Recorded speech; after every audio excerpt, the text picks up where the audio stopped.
Hello everyone. इस video lecture में हम फजी सेट ऑपरेशंस के बारे में पढ़ेंगे और उसके बाद फिर हम एक्सपर्ट सिस्टम का भी यहाँ पर डिस्कशन करेंगे। तो स्टार्ट करते हैं फजी सेट के ऑपरेशन से। तो फजी सेट के ऑपरेशंस में हम कुछ फंडामेंटल्स ऑपरेशंस के बारे में हम यहाँ पे डिस्कस करेंगे, जैसे कि यूनियन है, इंटरसेक्शन है और कॉम्प्लीमेंट है। तो यही फंडामेंटल्स ऑपरेशंस आपके बेसिकली यूज़ होते हैं फजी सेट में। तो इससे पहले वाले वीडियो लेक्चर में मैंने आपको फजी लॉजिक के बारे में पढ़ाया था, उसका इंट्रोडक्शन और उसका आर्किटेक्चर सिस्टम बताया था, मेंबरशिप वैल्यू क्या होती है वो सब हमने डिस्कस किया था। अब इसमें हम इसके फंडामेंटल्स ऑपरेशंस के बारे में डिस्कस करेंगे। तो सबसे पहले देख लेते हैं यूनियन ऑपरेशन, इसका क्या काम करता है या कैसे काम करता है। ठीक है, तो फजी लॉजिक में आपका जो मेंबरशिप वैल्यू होता है किसी भी एलिमेंट का, तो उसको हम म्यू से यहाँ पे डिनोट करते हैं। ठीक है, म्यू से डिनोट करते हैं। तो यहाँ पे जो मैंने आपको म्यू ए ऑफ एक्स यहाँ पे लिखा हुआ है, इसका मतलब क्या है कि किसी भी एलिमेंट एक्स की सेट ए में मेंबरशिप वैल्यू क्या है। ठीक है, म्यू ए ऑफ एक्स क्या है, सेट ए में एलिमेंट एक्स की मेंबरशिप वैल्यू। वैसे ही म्यू बी ऑफ एक्स क्या है, सेट बी में एक्स की मेंबरशिप वैल्यू। ठीक है, तो इसके बेसिस पे हम क्या कर रहे हैं, यहाँ पे यूनियन और इंटरसेक्शन के लिए भी दो सेट्स का यहाँ पे डिफाइन कर रहे हैं।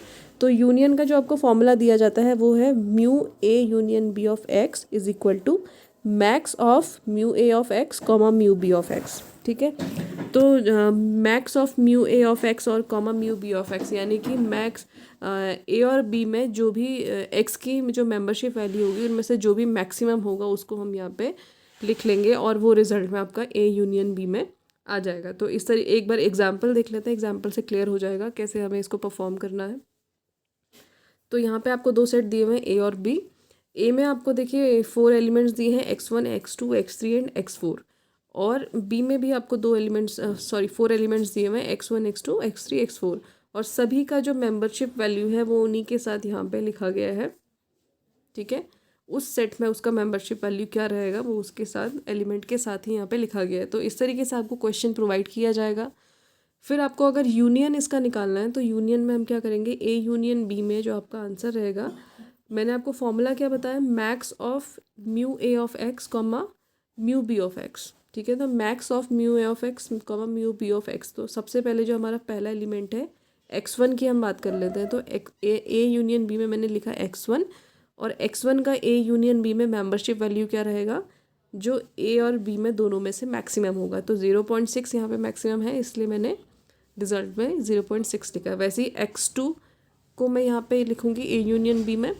तो इसका ए यूनियन बी में मेंबरशिप वैल्यू क्या रहेगा, जो दोनों में ए और बी में से मैक्सिमम रहेगा। तो 0.8 इसलिए मैंने यहाँ पे लिख लिया है। ठीक है, वैसे ही यहाँ पे x3 के लिए मैंने 1 लिखा है और x4 के लिए मैंने यहाँ पे 0.9 लिखा है। तो बहुत ही सिंपल स्टेप्स हैं, आपको सिर्फ एक फॉर्मूला याद करना है कि ए यूनियन बी में आपके वो मेंबरशिप वैल्यू आएगी जो ए और बी में से दोनों में से मैक्सिमम रहेगी। ठीक है, वैसे इंटरसेक्शन अगर मैं बताऊं तो इंटरसेक्शन में आपका फॉर्मूला जो दिया जाता है वो दिया जाता है minimum of mu A of X comma mu B of X. तो जस्ट आपका ऑपोजिट है ए यूनियन बी का।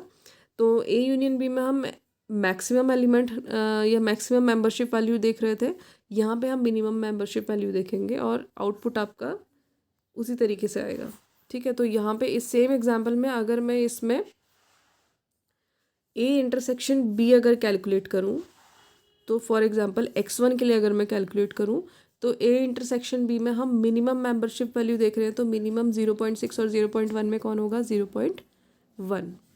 ठीक है, वैसे ही x2 के लिए अगर मैं देखूँ तो मिनिमम मेंबरशिप वैल्यू 0.2 और 0.8 में से कौन रहेगा, 0.2। तो ऐसे ही आपको हर एलिमेंट के लिए निकाल लेना है, जो आपका मिनिमम वैल्यू रहेगा मेंबरशिप का वो आपको यहाँ पे ए इंटरसेक्शन बी में लिखना है। ठीक है, जो तीसरा आपका फंडामेंटल ऑपरेशन है, इसमें कॉम्प्लीमेंट ऑपरेशन यूज़ किया जाता है। तो कॉम्प्लीमेंट में हम क्या करते हैं, कॉम्प्लीमेंट क्योंकि यूनरी ऑपरेटर है आपका, तो कॉम्प्लीमेंट में आप क्या कर रहे हो, mu A complement of X आप कैसे निकाल रहे हो, 1 minus mu A of X, यानी कि एक ही सेट में अप्लाई होगा ना, इसमें दो सेट की ज़रूरत नहीं है हमें, तो एक ही सेट में अप्लाई होगा। हम क्या कर रहे हैं कि उस सेट में जो भी मेंबरशिप वैल्यू रही होगी एक्स की उसको 1 से हम माइनस कर देंगे, सिंपल। तो उसका कॉम्प्लीमेंट आपका निकल के आ जाएगा। तो इसी सेम एग्जांपल में अगर मैं कॉम्प्लीमेंट निकालूँ सेट ए का, तो सेट ए का कॉम्प्लीमेंट आपका यहाँ पे क्या रहेगा, x1 के लिए 1 minus mu A of X. तो म्यू ए ऑफ एक्स आपको क्या दिया गया, 0.6 दिया गया है, तो 1 से आप माइनस कर देंगे, यानी कि 0.4 आपकी वैल्यू यहाँ पे आ जाएगी। वैसे ही x2 के लिए क्या है कि आप 1 minus mu A of x करेंगे तो 1 माइनस 0.2 यानी कि 0.8 यहाँ पे वैल्यू आपकी आ जाएगी। तो इस तरीके से आप कॉम्प्लीमेंट किसी भी सेट का यहाँ पे कैलकुलेट कर सकते हैं। 1 से आपको माइनस करना है उसकी मेंबरशिप वैल्यू सेट में, ठीक है। तो ये 3 फंडामेंटल्स ऑपरेशन हैं आपके फजी लॉजिक के, ठीक है। 3 फंडामेंटल्स ऑपरेशंस मैंने आपको यहाँ पे बताए। नेक्स्ट वीडियो लेक्चर में मैं आपको एक्सपर्ट सिस्टम के बारे में बताऊँगी, उसका क्या आर्किटेक्चर होता है या क्या उसमें कंपोनेंट्स यूज़ होते हैं और कौन पार्टिसिपेशन होते हैं उसमें बेसिकली एक्सपर्ट सिस्टम के डेवलपमेंट में। तो वो सभी चीज़ें हम डिस्कस करेंगे नेक्स्ट वीडियो लेक्चर में। Thank you.